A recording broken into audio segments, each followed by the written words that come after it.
नमस्कार, स्वागत है आपका ईटी नाउ स्वदेश पर। मैं हूं विश्व मोहन और आप देख रहे हैं गुड मॉर्निंग स्वदेश। खबरों वाले शेयरों की पूरी डिटेल हमारे साथ शेयर जुड़ेंगे जो बताएंगे, और साथ ही ब्रोकरेज हाउसेस की कहां नजर है ये वामाक्षी बताएंगे। लेकिन घरेलू बाजार के लिए क्या संकेत मिल रहे हैं इंटरनेशनल मार्केट से, वो देखना जरूरी है। घरेलू बाजार के अगर संकेत की बात करें तो गिफ्ट निफ्टी जहां पर आज हल्की तेजी दिख रही है, करीब करीब 20 से 25 अंकों की तेजी यहां पर गिफ्ट निफ्टी में दिख रही है।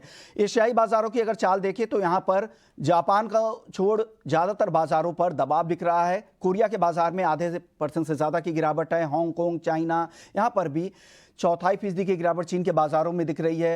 हांगकांग का बाजार करीब 1% कमजोर है, लेकिन निक्केई में तेजी दिख रही है। लेकिन अन्य संकेत कैसे हैं? अमेरिकी बाजारों की पिछले हफ्ते की बात करें तो वीकली बेसिस पे अगर देखें तो कमजोरी के साथ लगातार दूसरे हफ्ते कमजोर बंद हुए थे नैस्डैक और S&P, लेकिन फ्राइडे के सेशन में गिरावट ज्यादा थी। करीब करीब 1.25% की गिरावट हमने S&P 500 में देखा था, करीब 1.5% की गिरावट नैस्डैक में, और डॉ जोन्स तो करीब 300 अंकों की गिरावट के साथ बंद हुए। बाजार की नजर पूरी तरह से फेड की बैठक पर है, क्योंकि कल से यूएस फेड की बैठक है। बुधवार को दरों को लेकर फैसला आएगा, लेकिन बाजार का अनुमान यही है कि दरें इस बार फेड स्थिर रखेगा। लेकिन चिंता इस बात की है कि जो महंगाई के जो नंबर आए हुए थे, अगर कोर इन्फ्लेशन छोड़ दे, हेडलाइन इन्फ्लेशन को देखे तो वो अनुमान से काफी ज्यादा थे। इसलिए बाजार को लग रहा है कि हो सकता है कि कमेंट्री कहीं सख्त ना हो। यूरोप के बाजारों से संकेत की बात करें तो वहां पर भी शुक्रवार को तेजी दिखी थी। अब लग रहा है कि यूरोपियन सेंट्रल बैंक आगे ब्याज दरें नहीं बढ़ाएगा, इस उम्मीद में वो तेजी थी। तो आधे से 1% की तेजी यूरोप के ज्यादातर बाजारों में देखने को मिली थी। लेकिन एफआईआई और डीआईज के डेटा देख लेते कि वहां से किस तरह के संकेत मिल रहे हैं। तो एफआईआईज के आंकड़े की बात करें तो एफआईआईज ने कैश मार्केट में 164 करोड़ की खरीदारी शुक्रवार को की थी। डीआईआईज की कैश मार्केट की खरीदारी थी 1938 करोड़ की, और एफआईआईज ने इंडेक्स फ्यूचर्स में 280 करोड़ की खरीदारी की थी। लेकिन इंडेक्स ऑप्शंस में एफआईआईज ने 6065 करोड़ की बिकवाली भी की थी। वहीं स्टॉक फ्यूचर्स में 5368 करोड़ की खरीदारी एफआईआईज की तरफ से देखने को मिली थी, और स्टॉक ऑप्शंस में 23 करोड़ की बिकवाली देखने को मिली थी। लेकिन बाजार के लिए आज कैसे संकेत है, निफ्टी और बैंक निफ्टी के डेटा क्या कह रहे हैं, हमारे सहयोगी डिम्पी खालरा फोन लाइन पर मौजूद है। डिम्पी, बताइए निफ्टी और बैंक निफ्टी के डेटा क्या कह रहे हैं? शुक्रिया विश्व मोहन। अगर देखिए आप लास्ट टाइम यानी कि लास्ट ट्रेडिंग सेशन फ्राइडे को मार्केट ने एक ठीक ठाक क्लोजिंग दी है, लेकिन उस क्लोजिंग के अंदर एक रेजिस्टेंस पार नहीं हुआ जो कि 20,200 के आसपास का था। तो मार्केट फिलहाल उसी रेंज के अंदर अभी रुका हुआ है। आज आप देख पा रहे होंगे कि यूएस वगैरह के अंदर थोड़ा प्रेशर है, तो इंडियन मार्केट शायद थोड़े बहुत अपने प्रॉफिट को रिलीज भी करे यहाँ पे, यानी कि बुक करे, क्योंकि फिर कल की फिर से छुट्टी है। तो एक सेशन भी आज छोटा है, सिर्फ आज का सेशन होगा, तो इसलिए आज कोई बहुत ज्यादा उम्मीद ना कीजिए। आज सिर्फ वही चर्निंग का पार्ट रहेगा। 20,000 20,200 के बीच बीच में इंडेक्स ट्रेड करेगा। और साथ ही अगर आप निफ्टी के और बैंक निफ्टी के हिसाब से देखें तो 40,000 एक अहम सपोर्ट एरिया आपके लिए हो सकता है। तो कुल मिला के मार्केट एक रेंज में ट्रेड करने की आज उम्मीद थोड़ी ज्यादा है। ध्यान रखा जाए, मार्केट एक स्ट्रॉन्ग बुल रन में है। आप शॉर्ट करने के बारे में ना अभी सोचिए, ना ही अब कीजिए। एक और पॉइंट, 65 पॉइंट होल्डिंग अभी भी एफआईज की लॉन्ग खड़ी है सिस्टम में, उनकी तरफ से अनवाइंड नहीं हुआ, इन स्पाइट ऑफ दिस कि हम 20,000 20,200 के आसपास भी आ गए हैं। तो थोड़ा सा बी अवेयर होकर आपको कामकाज करना चाहिए। ऑप्शंस को आज थोड़ा लीव कर देना चाहिए, आज उसमें ट्रेड नहीं करना चाहिए। और बिना ऑप्शंस के यानी कि इंडेक्स फ्यूचर्स में अगर आप ट्रेड करेंगे तो आपके लिए दिन थोड़ा ज्यादा बेहतर हो सकता है। सजेशन डिम्पी की तरफ से अभी, क्योंकि मार्केट एक बुल फेज में है, तो आप कोशिश करें कि यहाँ पे शॉर्ट की पोजीशन लेने से बचे। और जो रेजिस्टेंस निफ्टी पे उनको दिख रहा है वो है 20,200 के आसपास का है। अगर वो पार कर सकता है तो फर्दर यहाँ से तेजी दिख सकती है, और 46,000 का सपोर्ट निफ्टी बैंक के लिए है। शुक्रिया डिम्पी, आपने वक्त निकाला और बताया कि निफ्टी और बैंक निफ्टी में किस तरह की रणनीति बनानी चाहिए। चलिए, अब हमारे साथ हेमेन कपाड़िया भी जुड़ गए हैं केआर चौकसी सिक्योरिटीज से। हेमेन, शुक्रिया। सबसे पहले निफ्टी और बैंक निफ्टी में बताइए क्या करना चाहिए आज? Very good morning. मुझे लग रहा है कि थोड़ा रुकना चाहिए, क्योंकि यूएस मार्केट डाउन है और विंडफॉल टैक्स बढ़ा है, तो मार्केट थोड़े वीक खुलेंगे। तो स्टॉक स्पेसिफिक रहना चाहिए। आज निफ्टी बैंक निफ्टी को अवॉइड करें, क्योंकि कल हॉलीडे है, फिर 20 तारीख को फेडरल रिजर्व की मीटिंग है। तो मेरे हिसाब से निफ्टी बैंक निफ्टी में कोई ट्रेड स्ट्रैटेजी नहीं है। टाइम बिंग के लिए थोड़ा केयरफुल रहना चाहिए। वीकनेस अभी तक कुछ चार्ट पे दिख नहीं रही है, लेकिन ये बैंक निफ्टी बहुत ही स्ट्रॉन्ग रेजिस्टेंस लेवल पे आके खड़ा हुआ है। अगर आप देखेंगे तो 46,369.50 21 जुलाई को लेवल था। हिस्ट्री में आज तक 46,310 के ऊपर बैंक निफ्टी कभी बंद नहीं आया।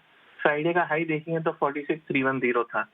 तो previous swing high, all time high के रेजिस्टेंस लेवल पे बैंक निफ्टी खड़ा है, तो उसको एक अटेम्प्ट में पार करना मुझे थोड़ा मुश्किल लग रहा है। तो मेरे हिसाब से Nifty bank Nifty trade avoid करें। निफ्टी और बैंक निफ्टी में ट्रेड से बचना चाहिए। हालांकि दोनों रेजिस्टेंस के पास, जैसा डिम्पी भी कह रहे थे कि 20,200 का जो रेजिस्टेंस है उसके पास निफ्टी है, और बैंक निफ्टी भी जैसा हिमेन भी कह रहे हैं कि वो भी रेजिस्टेंस के पास ही है। लेकिन चार्ट पर अभी भी वीकनेस नहीं दिख रहा है, तो आज आपको स्टॉक स्पेसिफिक रणनीति बनानी चाहिए। तो हिमेन, स्टॉक स्पेसिफिक बनाए तो किन शेयरों पर नजर रखें? टाटा मोटर्स एंट्री मैंने थोड़ी कम दी है, क्योंकि गैप डाउन की एक्सपेक्टेशन, गैप डाउन की पॉसिबिलिटी है। तो टाटा मोटर्स ने राउंडिंग बॉटम किया है डेली चार्ट पे। मैकेनिकल इंडिकेटर्स है, सब ने क्रॉसओवर बाई दिया है। फ्राइडे को वॉल्यूम लास्ट 25 ट्रेडिंग सेशन का हाईएस्ट वॉल्यूम था।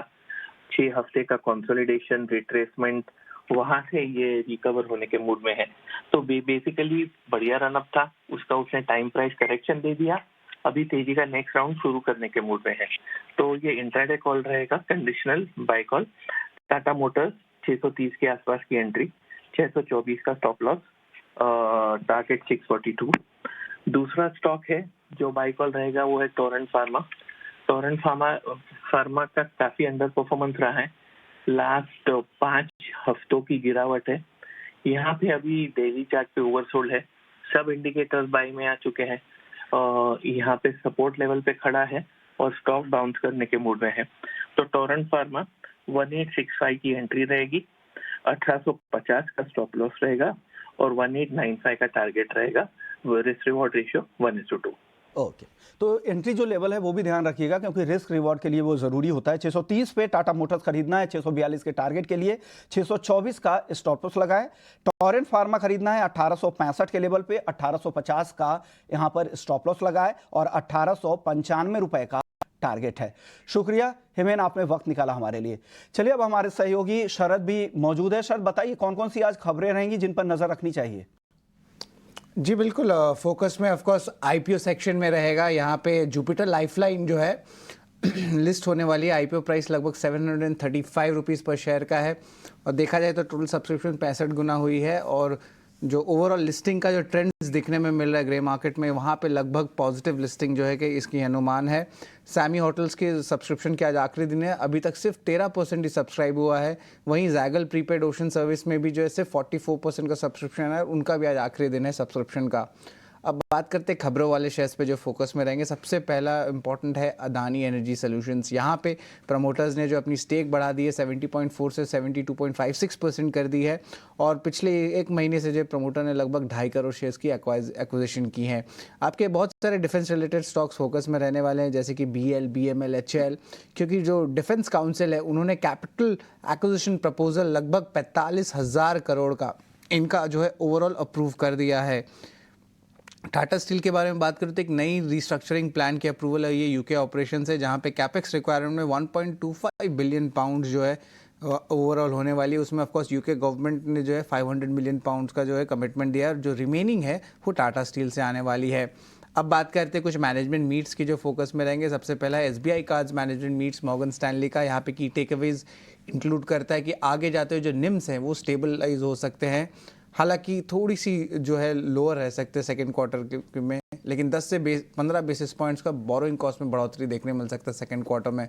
जोमेटो की मैनेजमेंट की बात करें जेफरीज की, तो यहाँ पे फूड डिलीवरी बिजनेस जो कैश काउ है वहाँ पे आगे जाते हुए 20 से 25% ग्रोथ का अनुमान है, और जो क्विक सर्विस ग्रोथ है वहाँ पे 60% CAGR का मीडियम टर्म में जो है कंपनी ने गाइडेंस दिया है। फूड मार्जिन्स की बात करें तो आगे जाते हुए 5% बढ़ेगी, और जो उनके क्विक सर्विस बिजनेस है क्विक कॉमर्स वो ब्रेक इवन अगले 4 क्वार्टर में देखने मिलेगा। और याद रखिए फर्स्ट क्वार्टर FY24 में कंपनी जो है ओवरऑल ऑपरेशनली प्रॉफिटेबल हो गई है company. DB realty share warrants की कन्वर्जन के बाद रेखा झुंझुनवाला ने जो है अपनी स्टेक बढ़ा के जो है लगभग 5.62% कर दी है। वोडाफोन आइडिया जो है लगभग 1700 करोड़ का जो है ओवरऑल पेमेंट किया है डिपार्टमेंट ऑफ टेलीकम्युनिकेशंस को, जो आपके उनके स्पेक्ट्रम एलोकेशन की जो ऑक्शन की इंस्टॉलमेंट है उसकी जो है पेमेंट की है। आरईसी जो है 2 अहम बड़े लोन्स को जो है फंड की प्रस्ताव पास किए, लगभग 10,000 करोड़ का ये टोटल वैल्यू है। Sterlite tech manufacturing facility US में स्टार्ट की है। डॉक्टर रेड्डीज ने जो है क्लैरिफिकेशन दिया है, जो न्यूज़ आ रही थी जहाँ पे वो एक्वायर कर सकते हैं बायोजेन की बिजनेस, जो यूएस की फर्म है उनकी बायोसिमिलर बिजनेस को, वहाँ पे कंपनी कह रही है कि मार्केट स्पेकुलेशन पे वो कमेंट नहीं करेगी। तो स्टॉक स्पेसिफिक मूव्स जो है ज़्यादा आज दिन के ट्रेड में देखने मिल सकते हैं। ओके, शुक्रिया शरद, पूरी डिटेल, पूरी लिस्ट बताने के लिए कि आज बाजार खुलने के बाद किन किन खबरों की वजह से किन स्टॉक पर असर हो सकता है। चलिए अब बात कर लेते हैं कमोडिटी मार्केट की। कमोडिटी मार्केट में आज आपको किस तरह से रणनीति बनानी चाहिए, हमारे साथ कुंवरजी ग्रुप के रवि देवरा जुड़ गए हैं। रवि जी, सबसे पहले बात कच्चे तेल की कर लेते हैं। ब्रेंट क्रूड की चाल अगर देखें तो $94 के ऊपर टिक गया है। क्या लग रहा है, क्या होगा कच्चे तेल में आगे? क्या ये तेजी आगे भी कंटिन्यू होगी? छोटा जवाब दीजिएगा सर।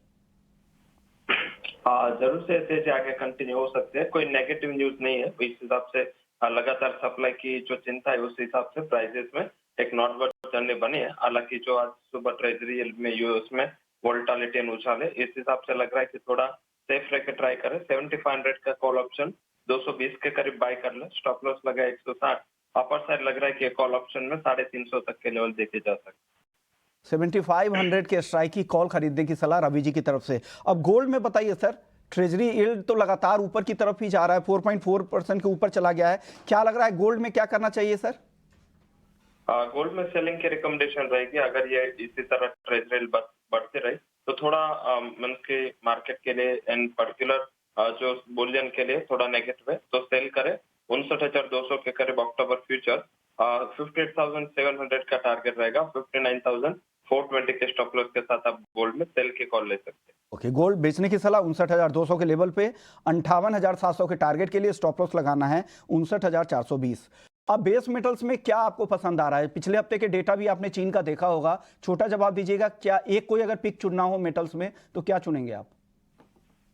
मेटल्स में एल्यूमिनियम काफी स्ट्रांग है। वहां पे मुझे लग रहा है कि जब तक 200 के लेवल के ऊपर सस्टेन है, ट्रेंड पॉजिटिव बना हुआ है। 205 के टारगेट के लिए बाय करें 197.80 के स्टॉप लॉस के साथ, तो एल्यूमिनियम के सितंबर वायदा में बाइंग की रिकमेंडेशन। ओके, ये जो स्क्रीन पे कॉल देख रहे हैं सेल नहीं बाई कॉल है, एक करेक्शन है। तो 205 के टारगेट के लिए एल्युमिनियम खरीदारी की सलाह है। 197 रुपए 80 पैसे का टारगेट है। ये बाई कॉल रवि जी की तरफ से एल्युमिनियम की, और गोल्ड सेल करने की सलाह है। फ्रेज हाउसेस की नज़र पर कौन कौन से स्टॉक्स है, हमारी सहयोगी वामाक्षी जुड़ गई हैं। वामाक्षी बताएं।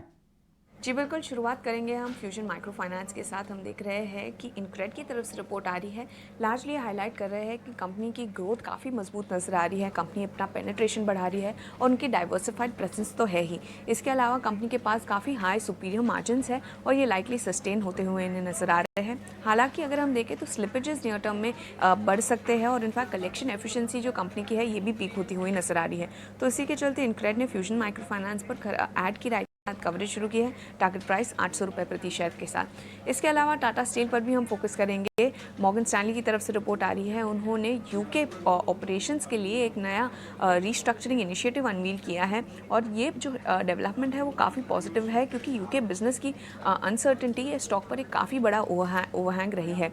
ओवरऑल वो एक्सपेक्ट कर रहे हैं कि जो इन्वेस्टमेंट कंपनी करेगी ये लार्जली पूरे प्रोजेक्ट के लाइफ के ऊपर रिकवर होते हुए नजर आ रहे हैं और इनफैक्ट 15 to 16% के IRR के साथ। तो ऑल इन ऑल इसी के चलते मॉर्गन स्टैनली ने टाटा स्टील पर अपनी इक्वल वेट की राय को बरकरार रखा है।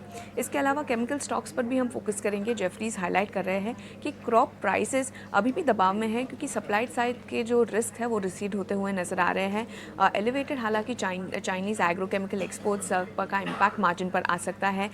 लिमिटेड विजिबिलिटी भी नज़र आ रही है कि कोई शार्प टर्न अराउंड अगर होता है तो यहाँ पर भी थोड़ी सी लिमिटेड विजिबिलिटी है और ओवरऑल वो PI इंडस्ट्रीज़ को ज़्यादा ज़्यादा प्रेफर करते हैं क्योंकि यहाँ पर नियर टर्म स्ट्रेंथ नज़र आ रही है की प्रोडक्ट में, मगर SRF में एक पुल बैक का वेट कर रहे हैं और उसके बाद वो कंस्ट्रक्टिव हो गए ये स्टॉक पर।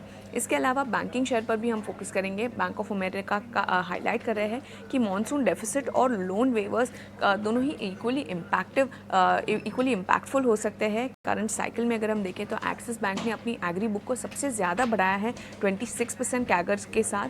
हालांकि अगर हम SBI को देखें तो इन्होंने सबसे कम अपनी एग्री बुक को बढ़ाया है करीब 6% कैगर के साथ। ऑल एंड ऑल उनका कहना है कि कोई भी इम्पैक्ट अगर आता है मॉनसून डेफिसिट और लोन वेवर का तो ये काफ़ी माइन्यूट रह सकता है। ओवरऑल सिस्टम इम्पैक्ट सिर्फ 1% पर एक्सपेक्टेड है। तो ऑल इन ऑल इसी के चलते ये थे सारे इंपॉर्टेंट स्टॉक्स जो आपके रेडार पर होने चाहिए on the back of brokerages. शुक्रिया वामाक्षी पूरी डिटेल्स लाने के लिए। ब्रोकरेज हाउसेस की रडार पर कौन कौन से स्टॉक्स है, लेकिन जाते जाते आपको बता देते हैं आज कौन कौन से ऐसे बड़े इवेंट्स हैं जिन पर आपको नज़र रखनी चाहिए। तो चलिए बता देते हैं वो कौन कौन से इवेंट्स हैं।